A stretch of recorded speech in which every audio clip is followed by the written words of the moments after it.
안녕하십니까. 권준욱 국립보건연구원 원장입니다. 5월 14일 정례 브리핑을 시작하겠습니다. 먼저 코로나19 예방접종과 관련해서 어제부터 사전 예약이 시작된 60에서 64세 대상자는 예약 첫날 73만 1000명이 예약을 완료하였고 어제 하루 60에서 74세 총 예약자는 112만 2000명이었습니다. 70에서 74세 코로나19 예방접종 예약률이 지난 6일 시작 일주일 만에 50%를 넘어 5월 13일 어제까지는 54.9%가 예약을 완료하였습니다.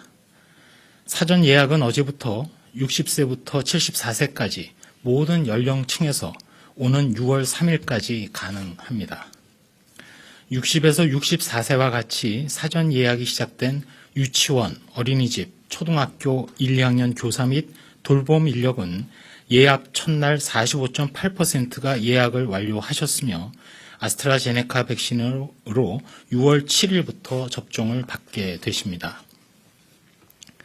60대 이상 고령층이 코로나에 감염되면 100명 중 5명꼴로 사망으로 이어질 정도로 치명적인 반면 혈소판 감소성 희귀혈전증과 같은 부작용은 100명당 0.001명 정도로 희귀하여 예방접종을 통해서 가질 수 있는 이익이 현저히 높다는 점을 다시 한번 말씀드립니다. 온라인 누리집을 통한 코로나19 예방접종 사전 예약이 24시간 이용이 가능합니다. 또한 예약하는 분들의 인증만으로 대리 예약도 할 수 있기 때문에 자녀분들이 부모님들의 접종 일정을 챙겨주실 것도 부탁드립니다. 주소지와 관계없이 전국의 코로나19 예방접종 의료기관 어느 곳에서나 접종이 가능합니다. 더 편리한 곳, 더 가까운 곳을 선택하셔서 사전 예약을 하시고 접종을 받으시면 되겠습니다. 기존 아스트라제네카 백신 1차 접종자 분들에게 원활한 2차 접종을 위해서 위탁 의료기관 등으로 백신 배송을 오늘부터 시작하였습니다. 현재 예약 접수가 진행 중인 60세 이상 대상자의 1차 접종을 위한 백신도 사전 준비를 위해 다음 주인 20일부터 배송이 시작되어 27일부터 예방접종 시행이 원활히 이루어질 수 있도록 준비하고 있습니다. 또한 자녀 백신 당일 신속 예약 방식을 도입 추진합니다. 65세 이상 고령층 예방접종이 본격적으로 시행되는 5월 27일부터 예약 취소 등으로 발생하는 자녀 백신 분량을 신속하게 예약하여 접종할 수 있는 예약 시스템 개통을 계획하고 있습니다. 이는 네이버, 카카오 등 다수 국민들이 활용하시는 민간 플랫폼 회사들과 협력을 통해서 수행할 예정입니다. 자녀 백신이 발생한 인근 접종 기관에 대한 정보를 지도에서 확인하시고 당일 빨리 방문하여 접종할 수 있는 경우 해당 접종 기관을 선택하여 예약할 수 있게 됩니다. 이러한 민관 협력을 통해서 국민 여러분들께서는 주변 의료기관에서 자녀 백신 발생 여부를 신속하게 파악하시고 더욱 수월하게 접종 예약을 할 수 있고 동시에 잔량 폐기되는 백신의 양도 최소화할 수 있을 것으로 기대하고 있습니다. 다음으로 해외 코로나19 발생 현황에 대해서 설명드리겠습니다. 전 세계 주간 신규 확진자 수는 지난주보다 소폭 감소하였습니다. 그러나 동남아시아 지역 발생은 지속적으로 증가하고 있습니다. 5월 9일까지 주간 신규 환자는 전 세계 551만 명으로 그 전주보다 약 4% 정도 감소하였으나 전 세계 신규 발생의 약 절반을 차지하고 있는 인도를 중심으로 동남아시아 지역에서는 확진자 사망자 증가세가 지속되고 있습니다. 말씀드린 인도에서는 폭발적인 발생 증가가 지속되면서 최근 1일 확진자가 40만 명을 넘어섰고 인접 네팔에서도 지난주 대비 확진자가 79%, 사망자가 106%로 큰 폭 증가하였습니다. 반면 최근 예방접종을 빠르게 진행하고 있는 국가들에서는 확진자 발생 감소가 나타나고 있습니다. 1회 이상 예방접종률이 45% 이상인 이스라엘, 영국, 미국에서 뚜렷한 감소세가 지속되고 있고 25% 이상인 독일, 프랑스 등의 경우에는 완만한 감소세를 보이고 있습니다. 국내에서도 건강한 일상으로의 복귀를 위해서 예방접종을 통해서 빠르게 진행할 수 있도록 노력하겠다는 말씀을 드립니다. 다음으로는 금년 2월부터 4월까지 코로나19 환자에 대한 월별 중증도 분석 결과를 말씀드립니다. 위중증 및 사망에 대한 중증화율은 지난해 3차 유행인 12월 4.72% 이후 금년 3월까지 1.74%로 계속 감소하다가 4월 들어서는 잠정 수치이긴 합니다만 2.10%로 다소 증가한 모습입니다. 치명률은 작년 12월 2.70%에서 4월 잠정 통계로 0.36%로 지속적으로 감소하였습니다. 특히 65세에서 74세 그리고 75세 이상 연령군의 경우 금년 14주, 17주 차에 위중증 환자 증가 또 중증화율 증가세가 확인되었습니다. 이에 대한 주요 원인으로는 고령층 환자의 증가, 노인 이용시설 내의 집단 감염 발생 등의 영향이 있었을 것으로 판단하고 있습니다. 지난 3월과 4월 일평균 수백 명대의 환자 발생 상황에서도 그나마 치명률이 낮아진 것은 요양병원 등을 대상으로 감염 취약시설에 대한 선제검사, 또 새로운 치료제의 도입, 코로나19 예방접종 등 적극적인 감염 예방 관리를 통해 고위험군 환자 발생을 억제하였음을 시사하고 있습니다만 4월 말 위중증 환자 증가로 인해서 5월 중에 사망자 발생이 증가할 가능성은 있는 상황입니다. 최근 중증화율 증가가 말씀드린 대로 노인, 어르신분들의 이용시설의 집단 발생과 연관이 있는 만큼 고령층에 대한 코로나19 예방접종, 선제검사 등 적극적인 예방 및 신속한 방역이 중요하기에 역시 최선을 다하겠습니다. 아울러 저희 방역당국은 앞으로도 중증도 등에 대한 심층 분석을 통한 예방접종 또한 치료제 도입 영향에 대한 모니터링 등을 지속적으로 실시하면서 과학적 근거에 기반한 방역 대응을 지속하겠습니다. 다음으로는 연구 개발 등과 관련해서 미국 뉴욕 그리고 영국 나이지리아 및 브라질 변이 바이러스에 대한 국내 항체 치료제 효능 검사 결과를 말씀드리겠습니다. 국내 항체 치료제의 효능을 세포 수준에서 분석을 한 결과 전 세계에 등장한 변이 중에 기타 변이인 미국 뉴욕 변이 바이러스와 영국 나이지리아 변이 바이러스에 대해서는 효능이 일부 감소하긴 했지만 여전히 중화능이 있음을 확인하였습니다.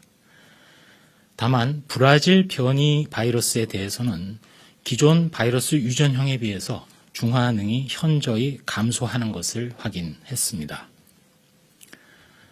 다음으로 국내 mRNA 백신 개발 지원을 위해서 개발업체 등을 대상으로 시행한 기술 수요도 조사 결과를 말씀드리겠습니다. 이번 조사는 지난번 mRNA 백신 전문위원회 1차 회의 결과에 따라 실시하였고 mRNA 백신의 국내 개발 전략 그리고 향후 로드맵 마련을 위해서 국내 기업별 개발 현황 또 기술 수요를 파악하기 위해서 실시하였고 총 17개 기업이 조사서를 제출해 주셨습니다.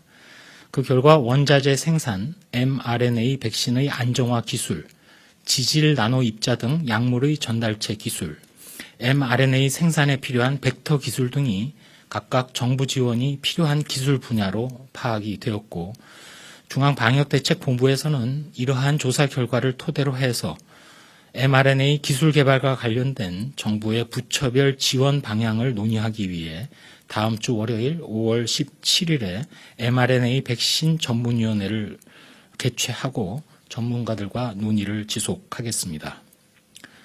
다음으로 코로나19 치료제 투약 현황과 관련해서는 먼저 렘데시비르의 경우 현재까지 125개 병원에 6,825명 환자에게 투약되었고 항체 치료제인 레키로나주의 경우 72개 병원의 3,026명의 환자에게, 그리고 혈장 치료제의 경우는 임상시험 목적 이외의 치료 목적으로 45건이 식품의약품안전처로부터 승인을 받아서 사용 중에 있습니다. 코로나19 바이러스 분양 현황과 관련해서는 총 296개 기관의 신청으로 1,363건이 분양되었습니다. 변이 바이러스의 경우에도 백신 치료제 연구와 진단기술 개발 목적으로 49개 기관에 총 326주가 분양이 되었습니다. 지난 5월 12일 추가로 확보된 인도 변이 바이러스의 경우에는 품질 확인 그리고 자원화가 완료되는 시점인 오늘 5월 28일부터 분양하고자 합니다. 한 말씀 드리도록 하겠습니다. 코로나19 백신 접종이 본격화되어도 거리두기 그리고 의료체계 등 방역 및 보건의료 대책 전반이 매우 중요하다는 점을 앞서 말씀드린 인도 등 동남부 아시아 일부 국가들을 보면서 재확인하게 됩니다. 성급한 거리두기의 이완이나 또 의료체계가 미흡한 상태에서는 백신만으로는 부족하다는 점을 보게 됩니다. 반대로 거리두기가 탄탄하면 할수록 백신의 효과는 고위험 집단부터 빨리 그리고 크게 나타날 수 있을 것입니다. 이번 주 세계보건기구는 이미 아시는 대로 인도에서 발견된 변이를 주요 변이의 하나로 추가하였습니다. 이렇게 등장하는 변이는 코로나 바이러스가 우리 인류에게 가하는 가장 강력한 반격입니다. 변이는 첫 번째로 전파력, 두 번째로 위중력, 세 번째로 치료제와 백신에 대한 회피력 등의 문제를 야기합니다. 그렇지만 우리는 작년 2020년 2차 유행 이전에 이미 당시 V.S. 클레이드에서 그 당시에 새로 등장했던 변이인 G. 클레이드로 주도적으로 균주가 전환된 점을 경험했습니다. 기억하시는 대로 우리는 거리두기로 극복을 했습니다. 현재 우리나라 국내 변이의 규모는 아직은 상대적으로는 작습니다. 현재 미국의 경우를 바라보면 여러 변이들, 주요 변이, 기타 변이 중에서도 절대적으로 영국에서 등장한 변이가 전체 유행을 주도하고 있습니다. 영국의 변이는 그나마 전파력과 중증력은 높지만 치료제나 백신에 대한 회피력은 거의 없거나 매우 낮습니다. 앞으로도 코로나 변이는 계속해서 발견될 것입니다. 어느 시점에는 매우 심각한, 어쩌면 진단조차도 회피할 수 있는 악성 변이가 등장할지도 모릅니다.